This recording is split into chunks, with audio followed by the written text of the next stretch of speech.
So hello guys, आज इस video lectures में हम लोग जानेंगे भारतीय संविधान में वर्णित मौलिक अधिकारों के बारे में।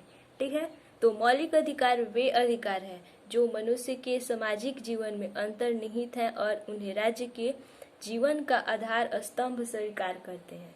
इनके अभाव में राष्ट्र और व्यक्ति की सामाजिक, आर्थिक, राजनीतिक और नैतिक प्रगति ठप पड़ जाती है।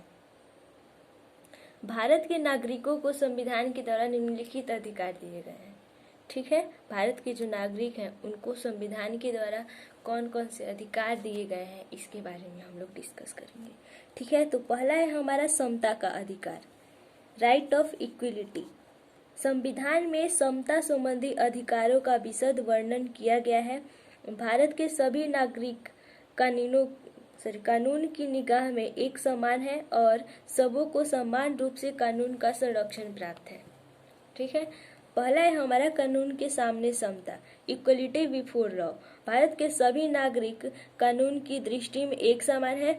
ये अपने जीवन की सुरक्षा और उन्नति के अवसर न्यायालय के द्वारा समान रूप से प्राप्त कर सकते हैं। और दूसरा है हमारा सामाजिक समता यानी कि सोशल इक्वलिटी। किसी भी नागरिक को दुकानों, सार्वजनिक भोजनालयों, होटलों, सिनेमा घरों या सरकार के द्वारा निर्मित कुओं, जलाशयों, सड़कों और सार्वजनिक संस्थानों के प्रयोग करने में नहीं रोका जाएगा। और तीसरा है हमारा अवसर की समता। इसका अर्थ यह है कि केवल मूल्य, वंश, जाति, धर्म, वर्ण, लिंग और इत्यादि के आधार पर राज्य के भीतर किसी भी पेशा, रोजगार, नियुक्ति और पदोन्नति करने में किसी भी नागरिक के साथ किसी तरह का भेदभाव नहीं किया जाएगा, चाहे नागरिक स्त्री हो या पुरुष। अगला है हमारा अस्पृश्यता का अंत। संविधान के द्वारा अस्पृश्यता, अगला है क्या हमारा अस्पृश्यता का अंत। ठीक है, संविधान के द्वारा अस्पृश्यता का अंत कर दिया गया है। अतः अछूत समझी जाने वाली जातियों की उन्नति के लिए विशेष सुविधाएं दी गई हैं। यानी कि अस्पृश्यता का मतलब क्या होता है, छुआछूत का बात कर रहा है। संविधान के द्वारा अस्पृश्यता का अंत कर दिया गया है। अतः अछूत समझी जाने वाली जातियों की उन्नति के लिए विशेष सुविधाएं भी दी गई हैं। उपाधियों का अंत। ठीक है, इसके द्वारा शिक्षा तथा सेना संबंधी उपाधियों के अलावे सभी तरह की उपाधि यानी कि टाइटल्स का अंत कर दिया गया है। और दूसरा है हमारा स्वतंत्रता का अधिकार, right of liberty of freedom. इसके अनुसार नागरिकों को निम्नलिखित स्वतंत्रताएं दी गई हैं। भाषण तथा अभिव्यक्ति की स्वतंत्रता, बिना हथियार के सभा करने की स्वतंत्रता, संस्था और समुदाय बनाने की स्वतंत्रता, भारत में आने जाने की स्वतंत्रता। ठीक है, इतनी सब स्वतंत्रताएं हमारे संविधान में भारत के नागरिकों को दी गई। और भारतीय भूभाग में निवास करने की स्वतंत्रता, यानी भारत में आप कहीं रह सकते हैं। संपत्ति प्राप्ति तथा खर्च करने की स्वतंत्रता, आप संपत्ति को प्राप्त कर सकते हैं और खर्च कर सकते हैं, इसकी भी स्वतंत्रता दी गई है। पेशा करने की स्वतंत्रता, आप कोई भी पेशा कर सकते हैं तथा बंधीकरण और निरोध के संरक्षण की स्वतंत्रता प्राप्त है।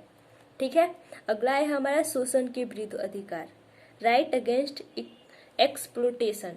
ठीक है, इसके द्वारा यह घोषित किया गया है कि कोई भी व्यक्ति किसी का शोषण करने का अधिकारी नहीं है। ठीक है, अतः मनुष्य का क्रय विक्रय, बेगारी और बलात् श्रम आदि को अपराध घोषित किया गया है। ठीक है, चौथा है हमारा धार्मिक स्वतंत्रता का अधिकार, right to religion of right of religious freedom. Bharat को एक धर्मनिरपेक्ष राज्य बनाया गया है। राज्य में किसी भी धर्म की प्रधानता नहीं दी गई है। हमारा भारत एक ऐसा राज्य है, भारत एक धर्मनिरपेक्ष राज्य है। इसमें कोई भी व्यक्ति किसी भी धर्म को अपना सकता है, इसमें धर्म की प्रधानता नहीं दी गई है। ठीक है, भारत के नागरिकों को किसी की आय, नैतिकता और स्वास्थ्य को हानि पहुंचाए बिना अपना धर्म पालन करे तथा पूरा अधिकार दिया गया है। और कोई भी व्यक्ति किसी की भी आय, नैतिकता, स्वास्थ्य को बिना हानि पहुंचाए अपने धर्म का पालन कर सकता है, इसको पूरा पूरा अधिकार दिया गया है। ठीक है, अगला है हमारा संस्कृति और शिक्षा का अधिकार, culture and educational right. Bharat में भारतीय जनता की संस्कृति की रक्षा की चेष्टा की गई है। भारत क्या है, भारत में भारत की जनता की जो संस्कृति है उसकी रक्षा करने की चेष्टा की गई है। यहाँ अल्पसंख्यकों की शिक्षा और संस्कृति की रक्षा की व्यवस्था की गई है। जो अल्पसंख्यक है यानी कि जिनकी संख्या कम है, उनकी शिक्षा और उनकी संस्कृति जो है यानी कि जो उनकी जो कल्चर है उसके भी रक्षा की व्यवस्था की गई है हमारे संविधान में। संपत्ति का अधिकार, राइट टू प्रॉपर्टी, इस अधिकार का संबंध संपत्ति के अधिकार से है। जो संपत्ति का अधिकार है इसका संबंध किस चीज से है, संपत्ति के अधिकार से है। संविधान में व्यक्तिगत संपत्ति का अधिकार स्वीकृत किया गया है, अतः धनी व्यक्ति की संपत्ति की रक्षा करना राज्य का कर्तव्य है। ठीक है, किसी भी धनी व्यक्ति की जो उसका जो संपत्ति है उसकी रक्षा करना किसका कर्तव्य है, राज्य का कर्तव्य है। इसके बाद में स्थगित कर दिया गया है, लेकिन इसको क्या है, इसको बाद में स्थगित कर दिया गया। ठीक है, संवैधानिक उपचारों का अधिकार, राइट ऑफ कॉन्स्टिट्यूशनल रेमिडीज। ठीक है, मौलिक अधिकारों के प्रयोग करने और उनकी रक्षा करने के लिए समुचित संवैधानिक प्रबंध किया गया है।